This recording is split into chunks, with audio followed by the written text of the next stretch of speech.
I'm trained as an Indian Mughal and Persian miniature painting. I was taught by Ustad Bashir at the National College of Arts, Lahore, long time ago.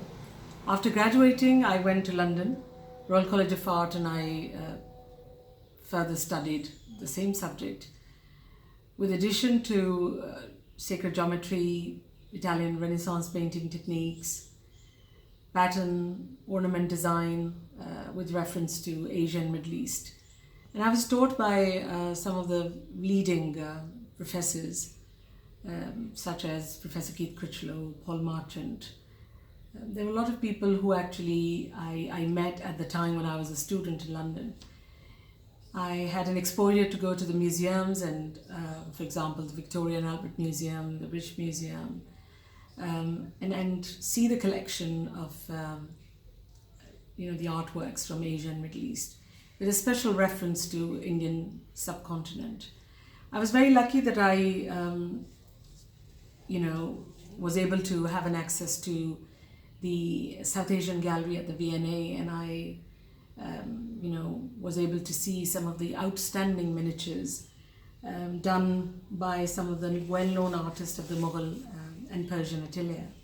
Since we are focusing more on the subcontinent, it is very difficult for an artist to actually pick and choose an artwork which has inspired her or him. For me, I find it very hard actually to select. But since I have to pick and choose, so I have selected one painting which is from Baburnama. It is a very beautiful painting. It is done in the 16th century, where Babur is shown in a painting, the laying down the foundations of the garden in Kabul. So that particular painting really inspired me, along with so many other art objects. It's very interesting. It's like a story, when you start talking about these things, that as an artist, because I, was trained traditionally in the Indian Mughal and Persian painting, I sort of focused quite a lot on the traditional methods, materials, and the technique, and that's what I did. Later on, my research for the doctoral thesis was also based on the traditional methods, materials, and the technique. I like to make my own pigments. I sort of like to experiment with various ground surfaces, paper. In miniature painting, we often call paper wasli, because wasli is prepared and glued. There are 3 to 5 layers of paper which are glued together. So it's called wasli, and the word comes from Arabic word which is used in Persian, Urdu, Turkish, as well as in Hindi. And the word is wasl. Wasl means to unite. These are the materials which I like to use, and I also use man-made, factory-made, good quality artist materials such as watercolor, gouache from various brands, which I like to mix myself. And then I also use natural pigments from organic, inorganic sources. My favorite pigments are malachite, lapis lazuli, and quite a few earth tones and pigments which I like to use in my paintings. I was talking about the painting which really inspired me because it is about natural habitat, and it's about the Mughal emperor who founded the Mughal dynasty, and his interest in gardens and natural foliage. Mughals actually became very known in making gardens and creating beautiful landscapes in the history of Indo-Pak subcontinent. That particular painting which I'm talking about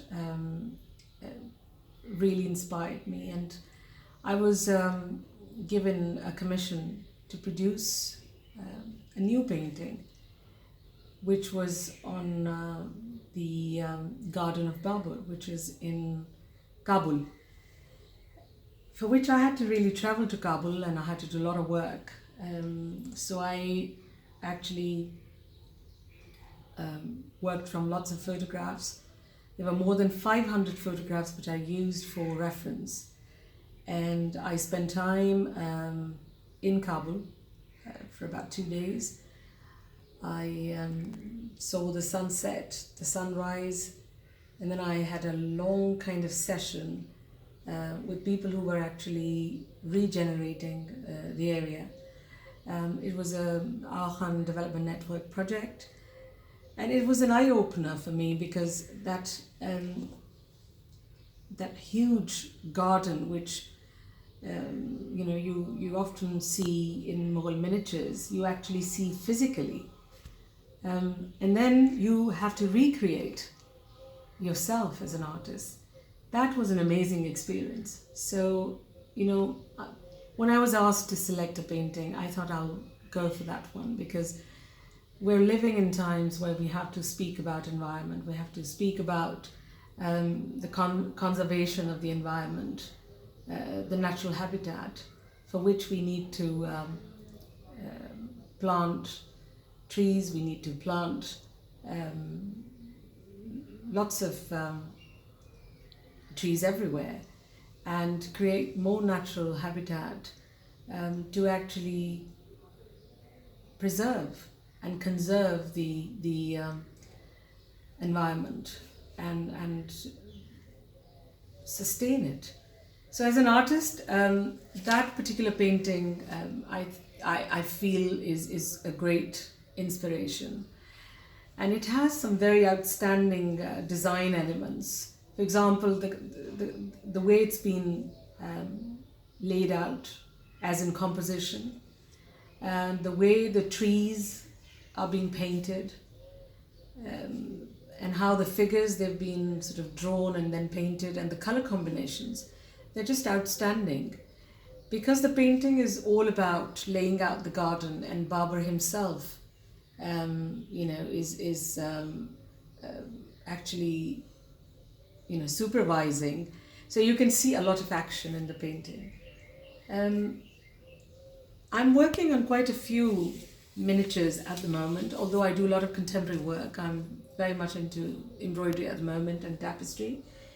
But on the side, because I have to keep practicing the traditional methods and materials and the technique, so I like to actually work on quite a few miniatures. So I sort of pick and choose historical images, and then I try to recreate. For example, this is the one which I'm working. There are quite a few others which you can see. This one, this is a portrait. It's a very famous Mughal female figure which I'm trying to recreate. So then I've got a few others here on the window in my studio. By the way, I forgot to tell that this is my Lahore studio at my parents' house. I live in London. I have a small studio space at home in London where I work from. I'm visiting my parents at the moment, and then of course, due to the situation we're all in at the moment, there aren't any flights back to London, so I'm here. So I've got this nice space which is quite different from London. The light is different, and so I'm sort of surrounded by all these paintings where I've actually tried to do some collage. You can see there are quite a few. On this particular one, it's a very famous Urdu poet, sort of 18th century, early 19th century. It's been recreated from a drawing, and I've done a lot of collage and a bit of mixed media. So this is one of the paintings which I quite like, in the sense that it's quite bright as in color. There's a lot of experimentation. There's this another one which is showing like a Sufi figure carrying a book, quite inspired by some of the Mughal miniatures, which like from the 17th century. So a figure which carrying a book. I'm still working on it, so it's incomplete. I've got another one here. There are two figures you can see, and very interesting, as if they are trying to sort of engage, or they are engaged in kind of a gossip and talking about other people they don't want to disclose to. You can see some of the collage work here. So it's a mixed media. Half of the painting has a lot of watercolors, and the rest has got some of the papers I've been collecting. I was just talking about how I work. It is very interesting to tell a little bit about my background. I was traditionally trained as an Indian Mughal and Persian painter in Lahore. I was taught by Ustad Bashir at the National College of Arts way back in the 90s. And then I went to London to study at the Royal College of Art, where I did my MA. And I was taught by Professor Keith Critchlow and Paul Marchant, and a lot of other renowned people. I was very lucky to get an opportunity to do my PhD, which was at the Prince's School, because the school, the professor, my professor, I had a lot of respect for, and who I was very fond of because of his research in the arts from the Islamic world. I chose to move to the Prince's School, which is under the Prince's Foundation. So there I did my PhD in Mughal and Safavid traditional painting. So I tried to sort of do a lot of research in traditional materials, methods, and the technique. You can have a look. I've got this Sumi ink, which is originally, it comes from Japan. The Mughals and the Safavids made their own ink. Of course, I'm not making it myself, but I'm getting it, which is already sort of made from black soot. It's collected from lamp black, and it's called soot, and the stick is known as sumi. Traditionally, the Japanese and the Chinese, they use it for their painting as well as their calligraphy. This is the ink, which is indelible and it's translucent, and this is the beauty of this black color.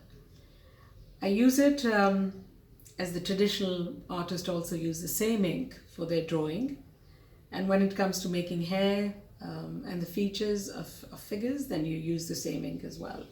I've got another ink here, which is I would like to show a little bit, and it is walnut ink. So walnut is it's a very special ink, again used in the region for calligraphy and also for drawing.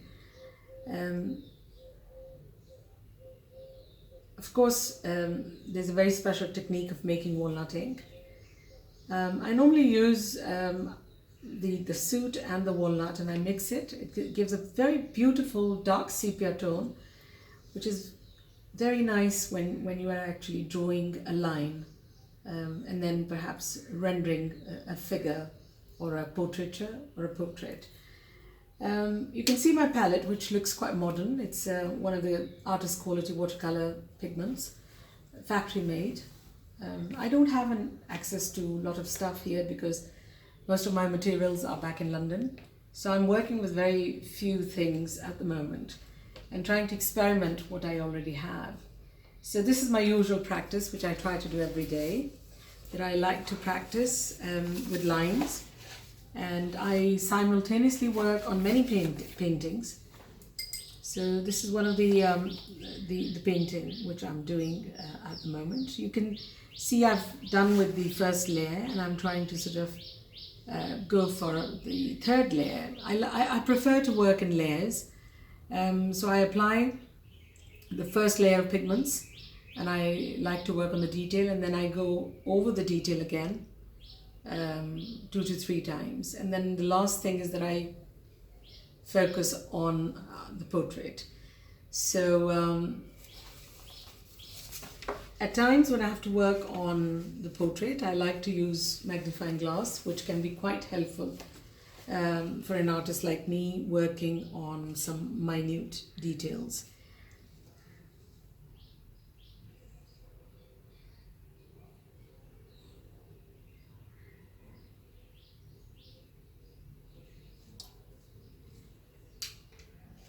बंद कर दें।